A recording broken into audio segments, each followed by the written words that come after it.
All right. Thank you, Van.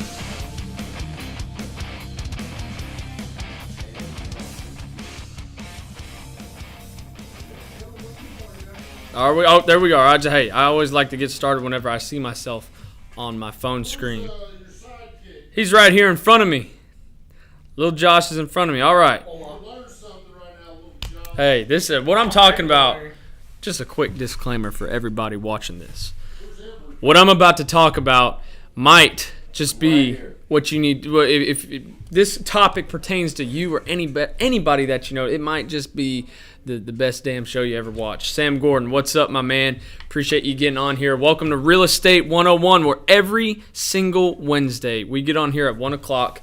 We talk a little bit about real estate. We talk a little bit about the market, interest rates, whatever's going on in the business world. We're talking about it on Real Estate 101. So tune in, like, comment, and share the stream. We'd really appreciate it. Before we get started, every Real Estate 101, we like to give a shout out. And today I got a very special shout out. My good folks over there at PMG, record-breaking month, man. What a month for PMG, man. They record-breaking. How many units was it? 16 units, I think they did. 16 units in 1 month for Premier Mortgage Group. That's outstanding. So shout out to them. Shout out to everybody over there, Shannon, Carl, all the other guys, man. It's just been an awesome month so far. They do a great job. If you are looking, this is actually kind of what I'm going to be talking about in the show. If you are somebody that needs top mortgage service, PMG's your people. PMG, hey, they did 16 units this month for a reason. It's because they're damn good at what they do. So, hey, shout out to you, Josh. How many of those were yours? Oh, hey, I'm a company man. I'm a company. Right. I like to do things for the company, for the brand. Was it about 5 of them were yours? Yeah, about 5 were. Hey, I've been shut down. Right here, man. Hey, thank you guys. Appreciate it. Hey, thank you. I appreciate it. We're back. All right, so what I'm talking about today, all right, when is the best time for you to buy your first house? Okay, now this is really just pertaining. What's up, Steve? Hey. This is just pertaining. Whenever I say first house, this is just pertaining to the first-time home buyers, the newbies, the kids, the people that are maybe 30 years and under. They haven't bought a house yet. This is pertaining to them. Go ahead. Hey, don't be shy. Don't be scared. It's all good. What's up, Allie? Hey, thank you guys for getting on here. Hayden, what's up, my man?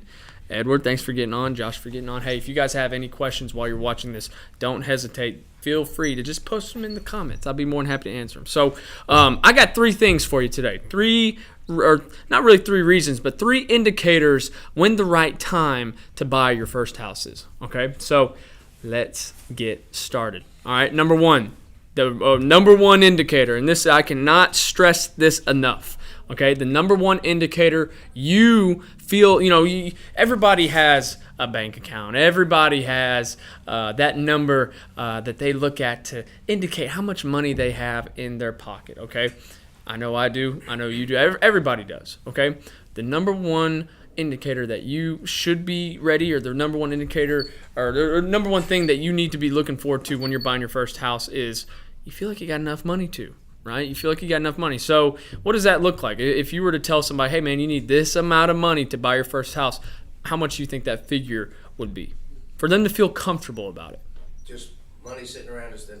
Money's maybe saved up, maybe in a checking account, savings account, somewhere. $20,000. $20,000. All right. What would you say? I would say,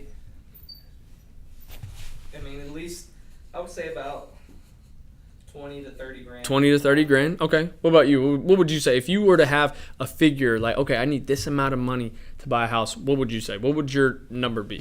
I'd say about $99. Well, okay. So although that is correct, you can buy a house for $99. What else you got to worry about whenever you're buying a house? I just moved into a new place. This is something that I unfortunately had to just go through. But there's a lot of factors into moving into a house. Okay, so let's name it off. What are some things you got to worry about? HOA fees. HOA fee. Well, you don't really have to have that cash up front. There's a transfer fee, maybe a couple $100. But Wi-Fi. Hey, got to have that Wi-Fi. That's another thing. That's a monthly payment. But what's upfront payments? So what are some things that you got to worry about when you're buying a house? Earnest money. Earnest money. Okay, that's a good one. How much can earnest money be? Well, earnest money can 500 would be very low. Mm-hmm. 1,500 to Okay. whatever up. 1,500. Okay. All right. So we're 1,500 in the hole. All right. You just said something. You gotta make sure you got furniture. Yeah, make sure you got furniture, man. I know I've that's one thing I kind of overlooked moving into this new place. Now, granted, I didn't have to have a lot of money down, but I overlooked furniture, how much furniture is. I was in furniture stores all weekend, and it was Memorial Day weekend. There were sales going on. I'm sitting there thinking, geez, dude, there's a nice couch these days costs about $5,000 if you want a nice couch. Lower end couch that's really not that nice, you're still looking at probably about $1,500 to $2,000. Okay, so a lot of people kind of overlook that. All right, what's something else you need? You got couches, furniture, bed frames, decorations. If you got a mistress, she's gonna want them decorations. She don't want to live in a damn cardboard box. You know what I'm saying? You gotta have some of those decorations. That can get pretty pricey. Trust me, I know. All right, what are some other things? What about when you go and get your water turned on, your electricity turned on? That costs money. So you're not only looking at furniture and all that, you're looking at the fees that it costs to turn all this stuff on. So altogether, if you were to, let's just say you were to buy a house for no money down, like you didn't have any down payment, you're probably looking right around about, I would say, any threshold from furniture and all that, 10 grand. 5-10 grand already, not including your down payment. Now, if you were to get an FHA loan, that's 3.5% of the purchase price. $300,000 house, how much is that? 3.5% of 300,000? 15,000. 15,000 bucks. All right, so now we're in the hole about 25,000. So if you're looking to buy your first house, I'm right along the lines of you guys. Now you can buy a house. Okay, there are ways that you can buy a house out there for $100 down. There's ways that you can buy a house for no money down. But if I'm a conservative fella and I want to make sure that I have the right amount of funds to buy my first house, I'm gonna say close to 20 grand. $20,000 to $25,000. That's going to be my magical number. All right. You might need to make sure that you have that first month's mortgage payment secured too. Absolutely, because whenever you buy a house, let's say I buy a house right now, so we're at the end of May. My first payment isn't due until July 1st, so I kind of have another month to kind of save a little bit more up. But I'm a conservative fella. I like to make sure all my ducks are in a row. And yeah, I'm with you. You got it. I'm with you on that. I would definitely want to make sure maybe I have a month or two. So Trudeau said, "Hey, big guy," and he also said, "Do you want to repeat? You go ahead." Yeah, sorry, I've been neglecting the comments. What's up, Drew? My wife dropped a bag in FMO the other day, bro. I couldn't imagine having a wife. And going through all that with a loved one, but And he's got 2 kids. And 2 kids, man. That is, furniture can get expensive. But Drew's a baller. But Drew is a baller. Man, even at that, dude, furniture is very expensive. So keep that in mind. Reason number one, or indicator number one to think that you're ready to buy your first house. Make sure you're financially ready. Make sure you have all your ducks in a row on your finances. How much money you have in your bank account. How much money you're willing to spend on a house. How much money you're making a month. Are you able to comfortably afford that monthly payment? That's my number one thing. All right. Reason number two. What did I say reason number 2 was? I'm just kidding. I know what it is. You got to be emotionally ready, man. This is a big decision. You've bought a house before, right? Yes, sir. How big of it? I mean, how much of an emotional toll was that on you?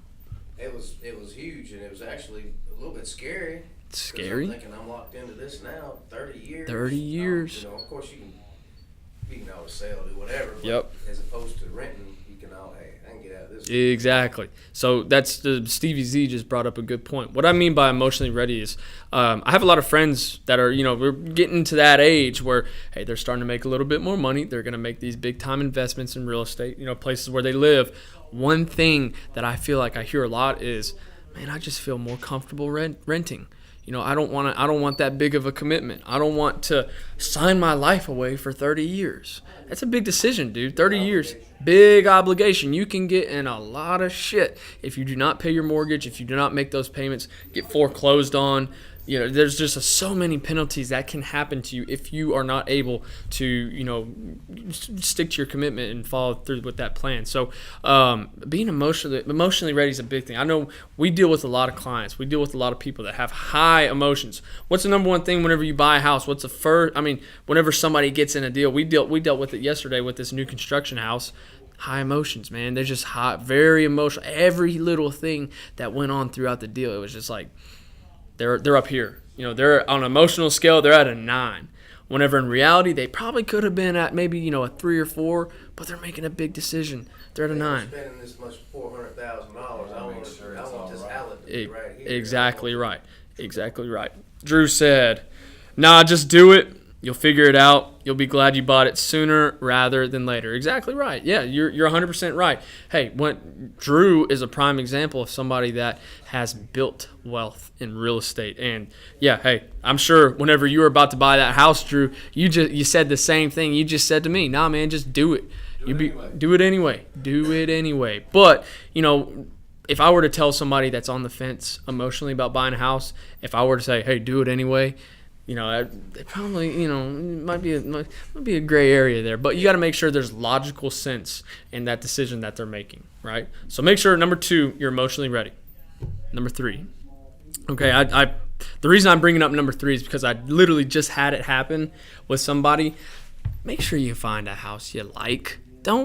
I would say don't settle for less. Have you ever settled for less when buying a house? No. Okay. Do you know somebody that has settled for less when they bought a house? Yeah.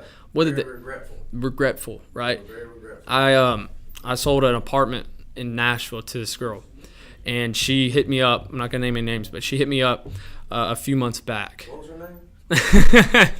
She hit me up a few months back. She was like, you did nothing wrong. She was like, you did nothing wrong. I told you I wanted to do it. I just feel like I was settling for less, and I'm really regretting it now. Living in an area that I don't want to be in, living in a small apartment I don't want to be in, living amongst people that I don't want to be around. I feel like I just made a really big mistake. So my advice almost to that would be, if you can afford or if you can pay more for something that you don't really have to settle for, do it. Because would you rather, let me ask you this question. Would you rather settle for less and suffer for the future, or settle for more and not have to worry about it in the future? Even though you're paying a little bit more, you don't have to worry about that stress. Hey, I'm going to have kids. I don't want them playing with the wrong crowd. Or, I'm going to have, I'm going to be in an area where I really don't want to be in. So, you don't settle for less whenever you can just pay. It's just a little bit more. Let's see what Drew said. We financed our closing costs into our loan on the first house we bought. Barely had enough funds to do $2,000 earnest money. Hey, that's powerful right there. Hey, Drew, look at you now, brother. Look at you now. What are you doing now? Big baller. Yeah, hey, moving into the nice neighborhood. So yeah, that's even if you got to stretch it a little bit, even if you got to kind of pull some strings, don't settle for less. That's the big thing that I'm starting to learn is, man, the place where I'm just moving, I'm paying a little bit more than I wanted to, but it's in a great spot. I know for a fact I'm going to be happy living there, and me paying that extra amount doesn't really bother me at all. So, that's right. Play a lot of volleyball. Yeah, hey, Ed said it. Treat yourself, don't cheat yourself. So, 3, what do you need to look for in yourself whenever you're buying your first house? What are 3 things that you need to be looking for? What was reason number 1? Money. You got to be financially ready. Reason number 2? Emotional. Make sure you're emotionally ready. And what was reason number 3? Don't settle for less. Make sure you find something you can actually enjoy living in, because you're going to be spending every day there, right? I would much rather spend more money to be in a place that I love every single day than spend less money and be somewhere where I'm miserable. So I don't want you fellas or gals on this stream making the same mistake. So yeah, hey, those are the 3 reasons. If this applied to you, all right, if this applies to you, if you're watching this right now and maybe you're thinking, actually, maybe I'm not financially ready yet, or maybe I'm not, emotionally ready yet, or maybe I just what I'm looking for is too much and I don't want to settle for it. Share the stream. If you found any value in what I said, share the stream. I would greatly appreciate it. Hey, all of us over here at GTT headquarters would greatly appreciate it too. Hope you enjoyed it. Everybody have a great rest of your day. Tune in tomorrow morning at 8:29 for the morning grind. Hey, go out there and have yourself a great rest of your day. Van Grafton, shut us down.